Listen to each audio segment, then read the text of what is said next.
des flammes qui s'élèvent vers le ciel. Non, ce ne sont pas les feux d'artifice du 14 juillet. Tu vois ces lumières qui brillent à l'horizon, cette lumière blanche qui enveloppe ton quartier, entourée d'ombres nettes. Ce n'est pas un transformateur EDF qui explose. Ce n'est pas une fête gender reveal, incontrôlable organisée par des influenceurs. C'est une explosion nucléaire. Et il te reste environ 30 secondes, 30 longues secondes, avant que l'onde de choc ne t'atteigne. Et avant que tu ne te souviennes que ton plan d'urgence se résume à 2 boîtes de conserve périmées et à beaucoup d'espoir. La plupart des vidéos de survie sur YouTube supposent que tu disposes d'un abri en béton armé dans les profondeurs de la Creuse, avec 15 ans de réserve de viande bovine lyophilisée. Ce n'est pas ton cas. Tu as peu, être une cave, tu as de la chance, mais elle n'est pas inondée, ou tu n'as que 4 murs sans fenêtre. Tu es peu, être coincé sur le périphérique. Tu te demandes pourquoi ton iPhone ne répond pas, pourquoi tout le monde regarde ce nuage de champignons comme s'il s'agissait de la finale de la Coupe du Monde entre la France et l'Allemagne. Voici la réalité, mon ami. Les super riches, ils sont déjà dans leurs chalets fortifiés en Suisse ou en Patagonie. Les hauts fonctionnaires de l'État, ils sont à l'Élysée ou dans les installations fortifiées sous Taverny. L'armée a ses propres protocoles. Et toi ?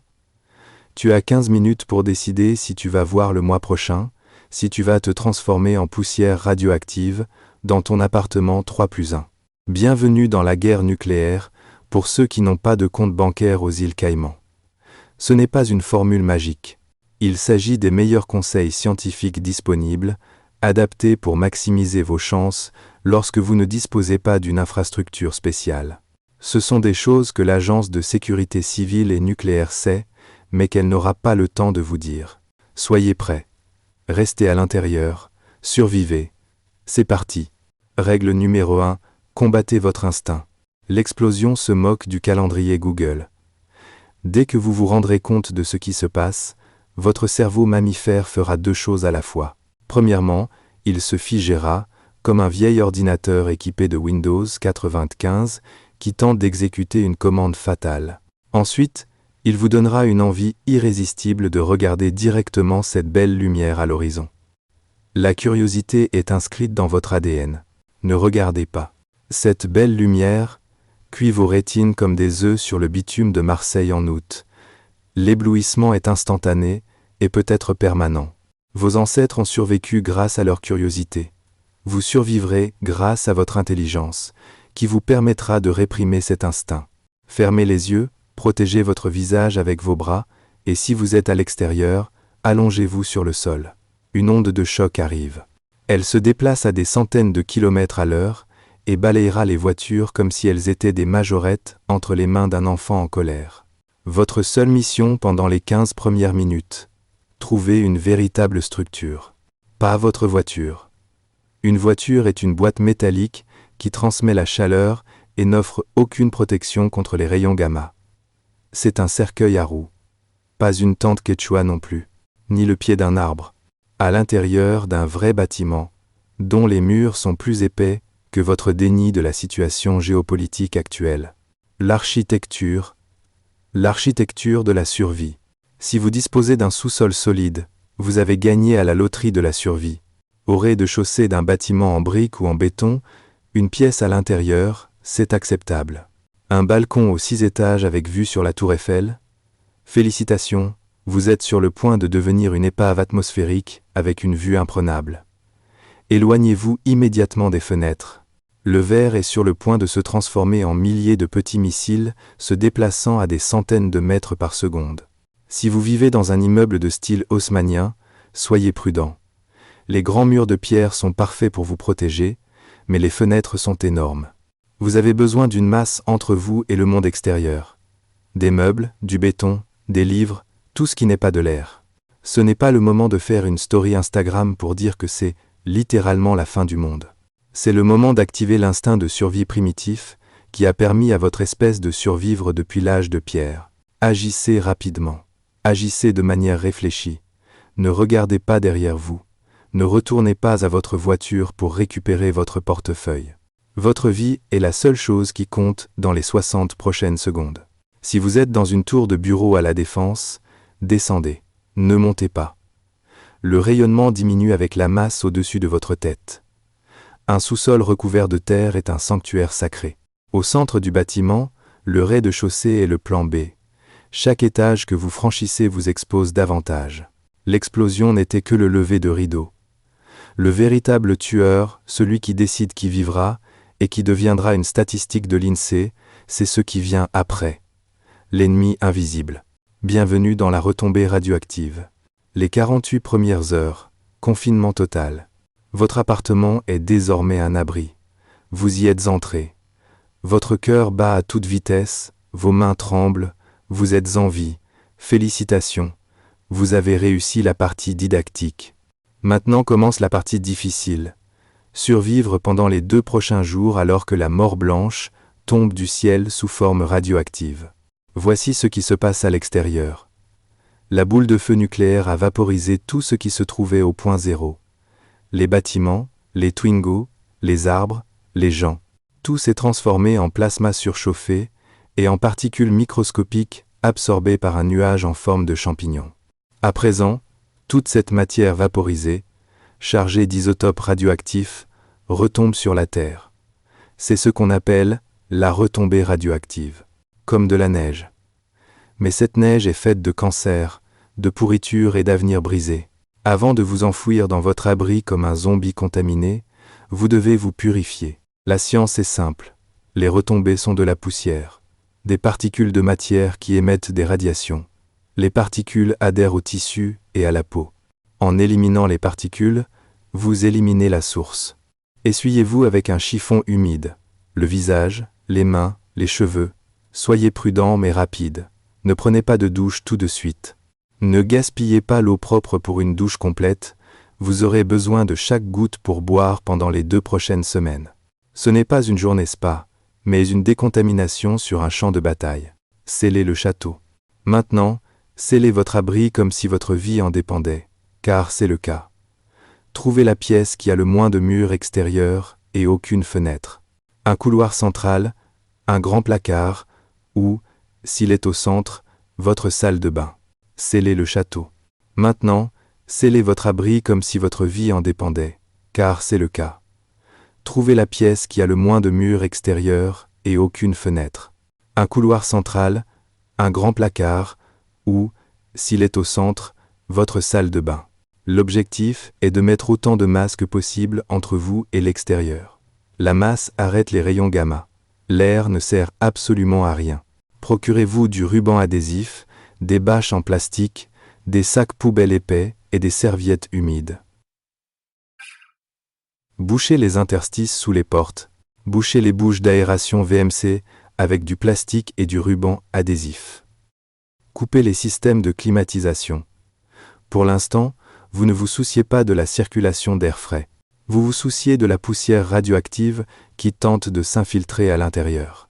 Si vous n'avez pas de bâche en plastique, ouvrez des sacs poubelles de 100 litres. Si vous n'avez pas de sac, comblez les interstices avec des tissus humides. Les tissus humides retiennent les particules. C'est de la physique, pas de la magie. Les particules radioactives sont comme de la poussière. Gardez la poussière à l'extérieur. Allumez la radio à pile. AM, FM, ondes courtes. C'est votre seul lien avec le monde extérieur. Votre smartphone est un brick inutile. Les réseaux 4G, 5G sont hors service. Mais les ondes radio à l'ancienne fonctionnent toujours, car elles sont simples et résistantes. Radio France, ou les messages d'urgence de l'État, seront votre seule source d'information fiable. Votre travail consiste à écouter et à attendre. Vous resterez là pendant au moins 48 heures, peut être 72 heures. Sortir pendant cette période revient à fumer dans une usine chimique et à se gargariser avec du Drano. La dose à l'extérieur est astronomique. Mortelle en quelques heures, voici votre nouvelle réalité. 4 murs, une lumière tamisée, une anxiété maximale et le bruit de votre propre respiration. La physique nucléaire pour les désespérés. Une fois l'explosion passée, parlons de ce qui veut vous tuer. Les radiations. Elles se fichent de vos opinions politiques, que vous soyez de droite ou de gauche. Elles se fichent que vous triez vos déchets ou que vous fassiez des dons au resto du cœur. Ce n'est que de la physique. Des atomes ionisés qui arrachent les électrons des noyaux cellulaires et passent votre ADN dans une déchiqueteuse. Mais voici la bonne nouvelle. C'est la seule lueur d'espoir dans cette obscurité. Les retombées radioactives perdent environ 99% de leur puissance mortelle en 2 semaines. La désintégration radioactive est exponentielle. Les isotopes les plus dangereux ont une demi-vie courte. Au bout de 7 heures, le niveau de radiation chute à 10% de son intensité initiale. Au bout de 2 jours, 48 heures, il est tombé à 1%. C'est pourquoi il existe la règle « restez à l'intérieur pendant 2 semaines ». Vous ne restez pas caché indéfiniment. Vous attendez que la physique fasse son travail. Vous laissez le temps à la blessure de guérir atome par atome. Mais attention, tout dépend de l'endroit où vous vous trouvez par rapport au point zéro. Zone mortelle. Prenons Paris comme cible. Divisons-la en zones. Zone 1. Cercle intérieur, 0 à 8 km. Si vous vous trouvez ici, l'explosion vous a probablement tué. Mais supposons que vous ayez survécu dans le métro profond, à la station Châtelet ou à Bessès. Le bâtiment au-dessus est inutilisable. Le rayonnement à l'extérieur est de plusieurs centaines de sieverts par heure. La vie y est impossible. Votre stratégie, rester sous terre pendant les 12 premières heures critiques. Et ensuite, vous devez évacuer. Pas vers le cratère, ni vers le vent. Perpendiculairement au vent. C'est Mad Max, mais sans les voitures cool. Zone 2, la zone de danger, 8 à 30 km. Vous avez ressenti l'explosion. Les vitres ont volé en éclats à Versailles ou à Saint-Denis. Le bâtiment est debout. Ici, la principale menace est la retombée radioactive. Si votre toit est solide, vous restez. Vous ne bougez pas pendant 10 à 14 jours. C'est une zone de confinement. Ici, l'évacuation est le dernier recours. Chaque heure passée à l'extérieur s'ajoute à votre dose cumulative. Zone 3. Terre déserte, éloignée, 30 km et plus. Vous avez vu le flash, vous avez entendu un grondement lointain. Le danger ici, ce sont les nuages poussés par le vent. Si le vent souffle dans votre direction, vous êtes en danger. Scellez votre maison. Écoutez la radio. C'est un jeu de patience. Ici, la préparation l'emporte sur la panique. Improvise, une protection. Comment transformer ton appartement 3+1 en abri anti-radiation? C'est ce qu'on appelle l'atténuation. Le béton, sur quelques centimètres d'épaisseur, bloque 50% des rayons gamma. Le plomb est plus efficace, mais tu n'en as pas. Ce que tu as, des livres, des meubles, de l'eau. Règle de demi-âge. Lorsque vous doublez l'épaisseur de votre bouclier, vous divisez la dose par 2. Poussez votre canapé contre le mur extérieur de votre abri. Empilez les livres, les encyclopédies que personne ne lit finissent par servir. Déplacez votre réfrigérateur dans le couloir pour créer une barrière. Il est à la fois rempli de nourriture et lourd. C'est un bouclier mobile. Si vous avez des packs d'eau, empilez-les autour de votre lit ou de votre zone de sommeil. L'eau absorbe très bien les radiations. Vous construisez un abri avec tout ce qui a de la masse au centre de votre appartement. C'est moche. Ça ressemble à un château fort construit par un enfant de 5 ans. Mais les rayons gamma se moquent de l'esthétique haussmannienne ou du design Ikea. Ils ne voient que la densité atomique. Plus il y a de matière entre vous et l'extérieur, plus vous survivrez longtemps. Dans la prochaine partie, nous parlerons d'une ressource que vous ne pouvez pas improviser, l'eau. Et comment ne pas mourir de faim alors que le carrefour du coin est devenu une zone radioactive. Continuez à écouter. L'eau, une ressource inégalable. Nous avons parlé des murs et des bandes. Parlons maintenant de biologie. Le corps humain est composé d'environ 60% d'eau. Les cellules en ont besoin pour tout. Métabolisme, thermorégulation, élimination des déchets, réflexion, mouvement. Si vous avez des réserves de graisse, et avouons-le, nous en avons tous un peu après les fêtes de fin d'année, vous pouvez survivre 3 semaines sans manger. Mais sans eau, vous tiendrez 3 jours. Peut être 4 si vous restez immobile et que vous avez de la chance. Vos reins cesseront de fonctionner. Votre sang s'épaissira comme de la confiture. Votre cerveau gonflera. Et vous mourrez dans une agonie que je ne souhaite à personne. Règle d'or, 3 à 4 litres par personne et par jour. Au minimum. Cela comprend l'eau potable et l'hygiène de base. Si vous devez vous confiner pendant 2 semaines, cela représente environ 50 à 60 litres par personne. Pour une famille de 4 personnes, cela représente 200 litres. Cela fait beaucoup de Pax Volvic. L'eau en bouteille fermée est sûre. Si elle était fermée avant l'explosion, elle n'a pas été touchée par les radiations. Les particules ne peuvent pas traverser le plastique du bouchon. Vous ouvrez, vous buvez, c'est simple. Mais si vous n'avez pas fait de réserve comme un survivaliste paranoïaque, regardez dans votre placard ou votre salle de bain. Vous avez un thermosiphon, une réserve de 100 à 200 litres d'eau potable qui attend tranquillement. C'est votre réserve d'urgence. Apprenez maintenant à la vider. Coupez l'électricité au niveau du disjoncteur, coupez l'arrivée d'eau générale, attendez qu'elle refroidisse et remplissez vos casseroles à l'aide du robinet de vidange situé en dessous. Ce liquide est de l'or. Le réservoir des toilettes contient également de l'eau potable, si vous n'y avez pas placé de bloc chimique bleu. Cela signifie que vous disposez de quelques litres supplémentaires qui pourraient vous permettre de survivre un jour de plus. L'alchimie de l'Apocalypse, la distillation. Écoutez bien, car c'est là que la plupart des gens commettent une erreur fatale. Après l'explosion, toutes les sources d'eau à ciel ouvert sont contaminées. Les rivières, les étangs, les fontaines et surtout l'eau de pluie. Après une explosion nucléaire, l'eau de pluie est littéralement un poison liquide. C'est comme boire le nuage de champignons. Je vais le faire bouillir, me diras-tu. Non. Faire bouillir l'eau tue les bactéries et les virus. Elle ne tue pas les particules radioactives. Au contraire, en évaporant l'eau, tu concentres les isotopes lourds au fond de la casserole. Tu prépares une soupe au césium-137. Pour purifier l'eau radioactive, vous devez utiliser la distillation. C'est de la chimie de niveau collège, mais cela peut sauver des vies. Principe, l'eau s'évapore à 100 degrés Celsius. Les éléments radioactifs lourds ont besoin de températures beaucoup plus élevées pour s'évaporer. Alambic de survie, système D. Prenez une grande casserole contenant de l'eau contaminée. Placez-y un bol vide de manière à ce qu'il ne flotte pas, en le posant sur une brique ou une boîte de conserve vide. Retournez le couvercle de la casserole et fermez-le, la poignée vers le bas, de manière à ce qu'il pointe vers le bol. Vous pouvez également utiliser un film plastique avec un petit poids au centre. Chauffez. La vapeur d'eau pure s'élève, touche le couvercle froid, se condense en gouttelettes, glisse le long de la pente du couvercle et tombe directement, goutte à goutte, dans le récipient propre. Les contaminants radioactifs restent au fond de la casserole. L'eau du récipient est distillée. C'est lent, cela consomme de l'énergie, mais cela élimine 90 à 99% de la contamination. Vous avez transformé la mort en vie. Alimentation. Manger dans un monde toxique. Passons au combustible.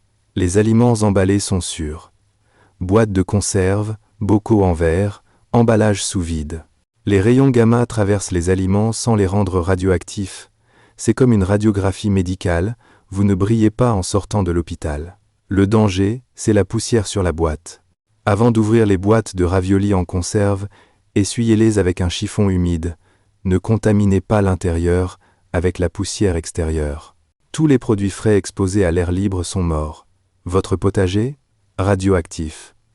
Les plantes ont absorbé les particules ou celles-ci se sont déposées sur elles. Ne les mangez pas. Les animaux de ferme à l'extérieur? Ce sont des éponges à rayonnement à 4 pattes. Ils ont respiré la poussière, mangé de l'herbe contaminée. Leur viande est dangereuse. Si vous trouvez une vache morte, ne jouez pas les charognards. Vous devrez vous contenter de ce que vous avez dans votre garde-manger. Pâtes, riz, beurre de cacahuète, biscuits, conserves. Pas de réfrigérateur. Dès que l'électricité est coupée, votre réfrigérateur devient une bombe à retardement. Mangez les produits frais le premier jour. Après 24 heures, ils sont dangereux. Rationnez. Calculez votre stock total. Divisez-le par le nombre de personnes. Divisez-le par 14 jours. Voilà votre ration quotidienne. La faim est temporaire. La mort par famine est permanente. Une personne inactive a besoin de 1500 à 2000 calories pour fonctionner. En situation de survie, immobile dans votre salon fortifié, vous pouvez vous contenter de moins. Votre corps brûlera ses réserves. Ce n'est pas de la haute cuisine française. Il n'y aura pas de sauce béarnaise. Vous mangez pour alimenter votre machine, point final. Le compteur GG. Votre seul ami honnête. Le rayonnement pose un gros problème. Il est invisible, inodore, incolore et silencieux. Vous ne pouvez pas sentir les rayons gamma. Vous ne pouvez pas voir les particules alpha. Lorsque les nausées et la chute de cheveux commencent, il est trop tard. Le mal est déjà fait. Votre destin est scellé. C'est là qu'intervient le seul outil technologique que vous ne pouvez pas bricoler, le compteur Geiger. Votre seul ami honnête dans l'apocalypse. Il ne vous mentira pas pour vous rassurer. Il mesure la physique. Ce petit clic, c'est le son de la réalité. Plus il clique vite, plus vous êtes proche de la mort. Si vous en avez un, je vous le recommande vivement, pour le prix d'une paire de baskets, voici les règles. Moins de 1 Röntgen par heure, des sorties brèves avec protection sont possibles après la phase critique. Plus de 5 R par heure, confinement total. Il est interdit de sortir. Plus de 100 R par heure, zone mortelle. Chaque minute compte. Vous n'avez pas de compteur Geiger? Vous jouez à la roulette russe avec des balles invisibles.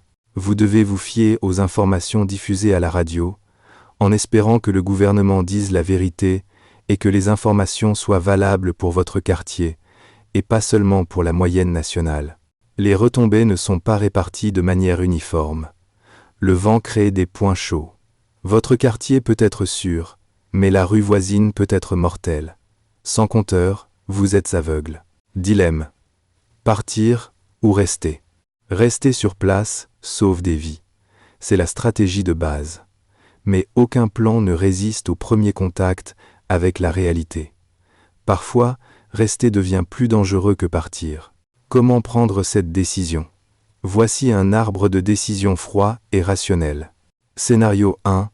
Vous êtes debout, vous avez de l'eau. Vous restez. Il n'y a pas à discuter. Vous attendez la fin de la désintégration radioactive. L'ennui et la peur ne sont pas des raisons valables pour partir. Le risque de mort atroce, lié au syndrome d'irradiation aiguë, est une excellente raison de rester assis sur votre canapé. Scénario 2. Le bâtiment s'effondre ou brûle. Si le bâtiment est sur le point de s'effondrer ou s'il y a un incendie incontrôlable fréquent après une explosion thermique, vous partez. Priorité, trouvez immédiatement un autre abri. Un parking souterrain, une station de métro, le sous-sol d'un voisin, voire un fossé profond, valent mieux que rien. Vous acceptez le risque d'exposition, car rester sur place équivaut à une mort certaine. Scénario 3, il n'y a pas d'eau. C'est un scénario cauchemardesque. La déshydratation tue en 3 jours. Les radiations peuvent prendre des semaines ou des années. Cancer. Vous choisissez la mort lente plutôt que la mort certaine. Mais vous ne sortez pas en short et en tongs. Vous vous préparez à une expédition de reconnaissance en territoire ennemi. Mission de ravitaillement. Mode éboueur.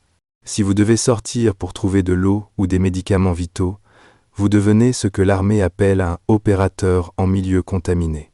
Vêtements. Couvrez chaque centimètre carré de peau. Imperméable, surpantalon, gants, bandes autour des poignets et des chevilles. Masque. Masque FFP2 ou FFP3. Si vous n'en avez pas, superposez plusieurs couches de tissu épais. Le but n'est pas de filtrer les rayons gamma, ce qui est impossible, mais d'empêcher les particules de poussière radioactive de pénétrer dans vos poumons. Une particule à l'extérieur brûle votre peau. Une particule dans vos poumons irradie vos organes de l'intérieur 24 heures sur 24. C'est la différence entre être malade et être condamné. Médecine de guerre. 15. Quand il n'y a plus de réponse. Oubliez les hôpitaux.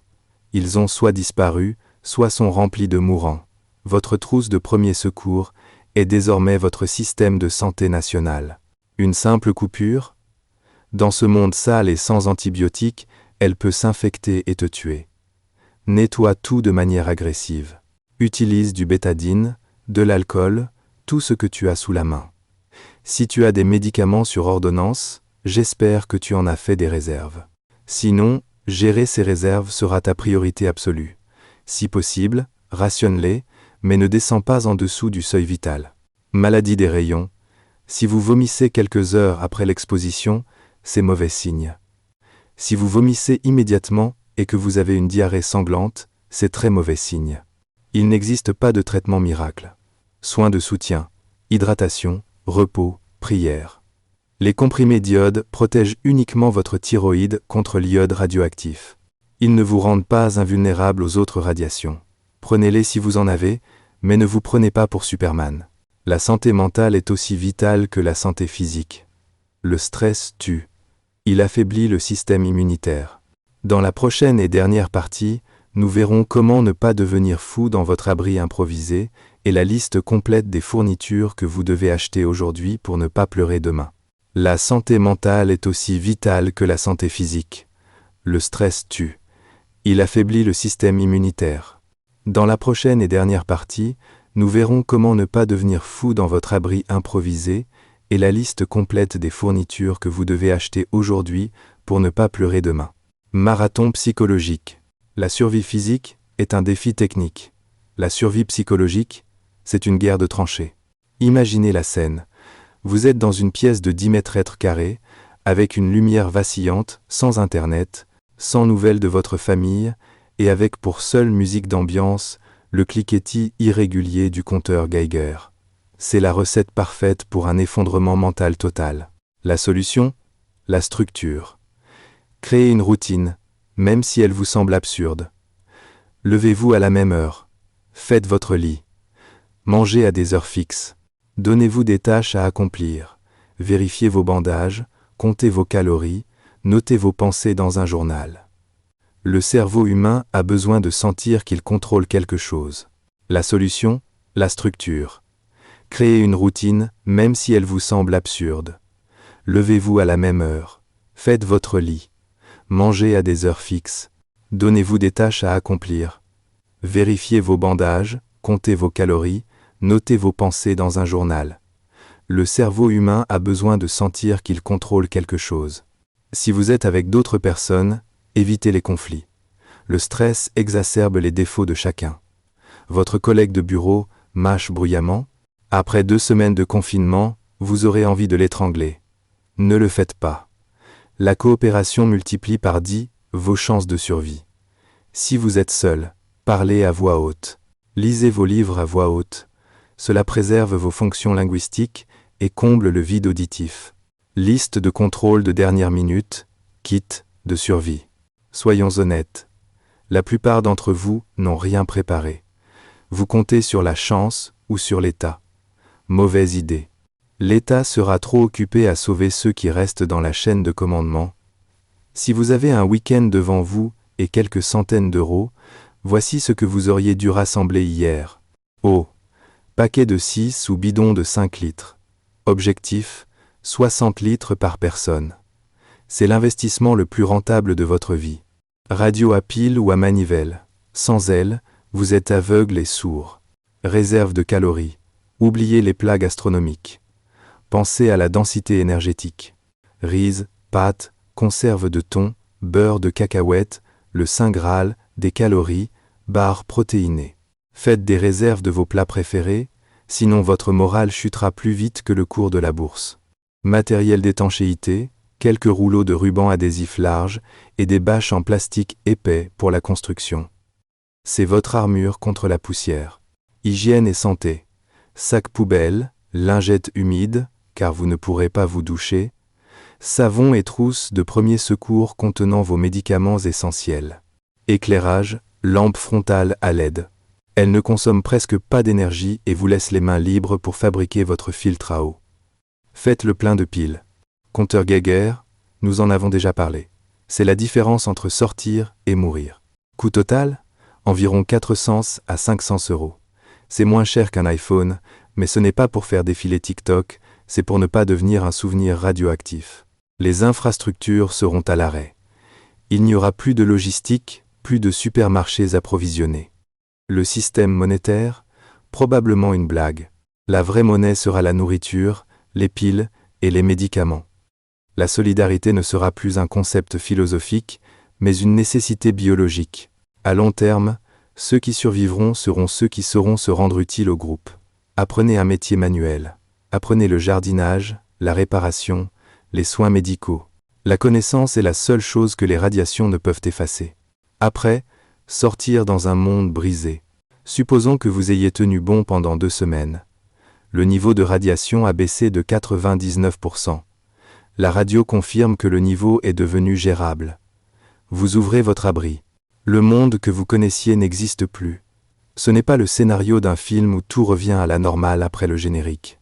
C'est le début d'une reconstruction lente, laborieuse et difficile. Conclusion, le choix vous appartient. Cette vidéo n'a pas pour but de vous effrayer. Elle a pour but de vous donner des options.